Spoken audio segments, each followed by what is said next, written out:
All right, so let's start with the big story that we're tracking on WION at this hour, where Russia has now sent 2 military cargo planes filled with nearly about 100 tons of humanitarian aid to Cuba, as the country is struggling to cope with the surging COVID cases and also the unrest that is unfolding there. Russia's aid comes after thousands of Cubans took to the streets across the country to protest over food shortages and high inflation during the pandemic. The United States, remember, has sanctioned some Cuban officials after the violent crackdown on the protesters.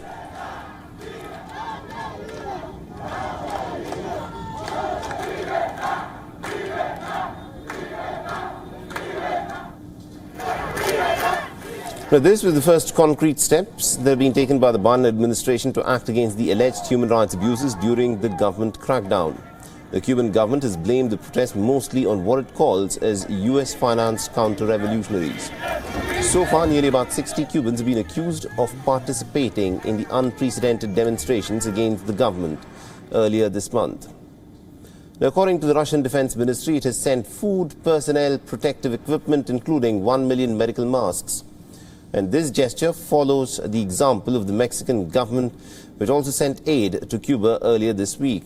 And this aid is much needed as Cuba tries to control an outbreak of COVID-19 infections. Now, Cuba, which had managed to keep COVID-19 cases low last year, has reported the highest contagion per capita in Latin America. The country last week reported nearly about 4,000 confirmed cases per million residents, 9 times more than the world average. This surge in cases, in part, is also due to the emergence of the Delta variant and has put a lot of strain on its healthcare sector and has also sparked a rare anti-government protest earlier in the month. WION is now available in your country. Download the app now and get all the news on the move.